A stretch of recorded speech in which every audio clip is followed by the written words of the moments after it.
such potential assets which are not bought for resale purpose.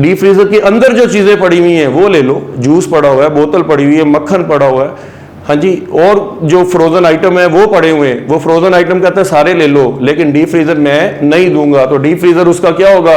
Fix asset. क्यों? ये business के इस्तेमाल के लिए। क्यों? ये बिजनेस के इस्तेमाल के लिए। तो such potential assets which are not bought for resale purposes और they are only for business use, ये सिर्फ कारोबारी इस्तेमाल के लिए हैं। And the benefit of such asset remain for a number of year, ऐसे एसेट्स का बेनिफिट लॉन्ग लास्टिंग बेनिफिट होता है। मसलन बिल्डिंग है, एक दिन नहीं पूरी जिंदगी इस्तेमाल कर सकते हैं आप, आपका फर्नीचर है, आपकी मशीनरी, आपके इक्विपमेंट्स हैं, वगैरह वगैरह वगैरह। निशानी ये है कि नाम के साथ दिए होंगे, निशानी क्या है? नाम के साथ दिए होंगे। ये ऐसे एसेट्स नॉर्मली आपको अपने नाम के साथ दिए होंगे। क्लियर हो गया जी? उसके बाद आ जाता है जी एसेट की दूसरी कैटेगरी। एसेट की दूसरी कैटेगरी क्या है? Current asset. क्या मतलब है? कि जिनको छूने से करंट पड़े, मसलन वापडा का खंभा, बिजली की तारें। नहीं भाई, ये डेफिनेशन नहीं है। करंट एसेट्स का मतलब है such assets whose benefit can be derive with 12 months, ऐसे पोटेंशियल एसेट्स जिनका बेनिफिट हमें 12 महीनों के अंदर अंदर मिल जाता है। फाइनेंशियल पीरियड के अंदर जिनका बेनिफिट हम ले सकते हैं, या हम ले सकते हैं या ले लेंगे। तो ऐसी सूरत में जिनका बेनिफिट ले सकते हैं या ले लेंगे, तो ऐसे एसेट्स को करंट एसेट्स कहते हैं। इसका बड़ा अच्छा कोड बनाया है आपको याद रखवाने के लिए। ये आपको रेशो एनालिसिस में बीकॉम पार्ट 2 में बड़ा काम आएगा। MCB plus DBC plus LDA plus SP बराबर है CA।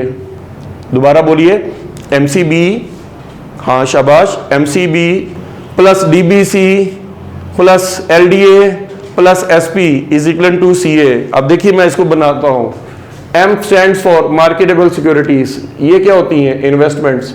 आपने कारोबार से आउटसाइड बिजनेस जो कुछ इन्वेस्टमेंट की है, कोई इनसाइड बिजनेस इन्वेस्टमेंट की हुई है, इन्वेस्टमेंट टाइप की चीजें, ये आपका क्या है? एसेट है।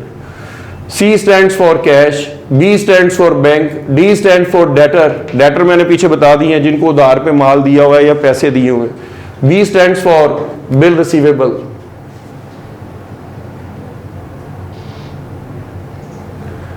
C stands for claim receivable. L stands for loan, D stands for deposits, A stands for advances, और S स्टैंड फॉर स्टॉक, और P stands for prepaid expenses. तो पूरा बन गया MCB plus DBC plus LDA plus SP is equal to CA। CA stands for current assets.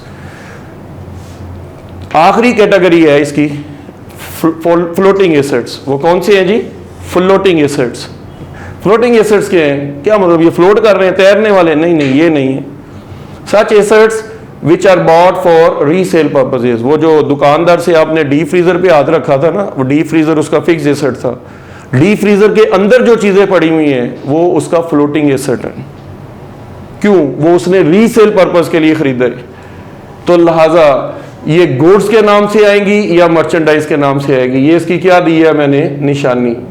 निशानी याद रखिएगा, goods के नाम से या मर्चेंडाइज के नाम से अगर आ जाएं तो ये बिजनेस में एसेट्स हैं। मसलन मशीनरी आ रही है, मशीनरी डेबिट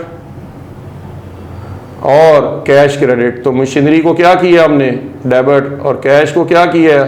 हमने क्रेडिट किया है। तो एसेट्स हमेशा क्या होंगे? एसेट्स हमेशा डेबिट होंगे, क्योंकि बिजनेस में आते हैं।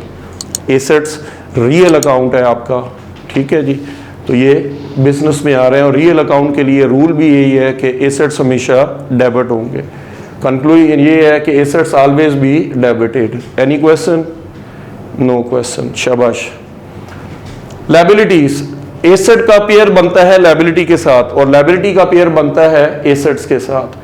तो देखिए बिल्कुल आमने सामने मैंने लिख दी है, ये एसेट्स हैं और ये लायबिलिटीज हैं।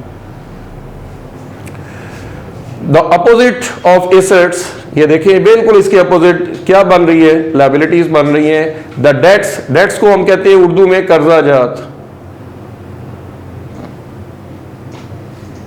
ऑब्लिगेशंस को कहते हैं वाजबात। The debts and obligations of the business are called liabilities. कारोबार के कर्जा जात और कारोबार के वाजबात ये बिजनेस की क्या बनती है? liabilities. मसलन took loan from Aslam, Aslam से लोन लिया है, असलम से लोन लिया है। क्या आ रहा है बिजनेस में? बिजनेस में आ क्या रहा है? बिजनेस में कैश आ रहा है, तो कैश को क्या करेंगे हम? डेबिट। और जो चीज़ वजह होगी वो असलम का लोन है, असलम हमारा क्या बनेगा? क्रेडिटर। असलम को हम एक पर्ची पे साइन करके दे देंगे, वो असलम हमारा क्या बन जाएगा? असलम हमारा क्या बन जाएगा? क्रेडिटर, लेनदार। तो तय हो गया कि जितने भी डेटर हैं, जितने भी डेटर हैं वो सारे हमारे एसेट्स हैं, और जितने भी क्रेडिटर्स हैं, लेनदार हैं, वो हमारी लायबिलिटीज हैं। डेटर्स को हम कहते हैं मकरूज और क्रेडिटर को हम कहते हैं लेनदार। ये कौन है? देनदार। और ये कौन है? लेनदार। तो ये याद रखिएगा, एसेट्स को हमेशा हम क्या करेंगे? डेबिट करेंगे, और लायबिलिटीज को हमेशा क्या करेंगे? क्रेडिट करेंगे। फाइनल कंक्लूजन यही है, टुक लोन फ्रॉम असलम, क्या आ रहा है? कैश। और असलम हमारा कौन है? क्रेडिटर है, क्रेडिटर को हम क्या करेंगे? क्रेडिट करेंगे। तो तय हो गया, liabilities are always be credited. Video को एंड करने से पहले मैं एक ही गुजारिश करूंगा कि आप लोगों ने यकीनी तौर पर आज एक नए एंगल से अकाउंटिंग देखी होगी।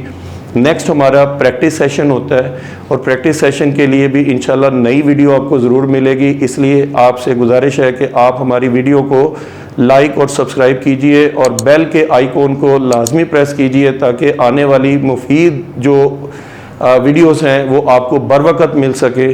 और अपना और अपने गिरदोनवा का सबका ख्याल रखिएगा। अल्लाह आपका हामी व नासिर हो। अस्सलाम वालेकुम।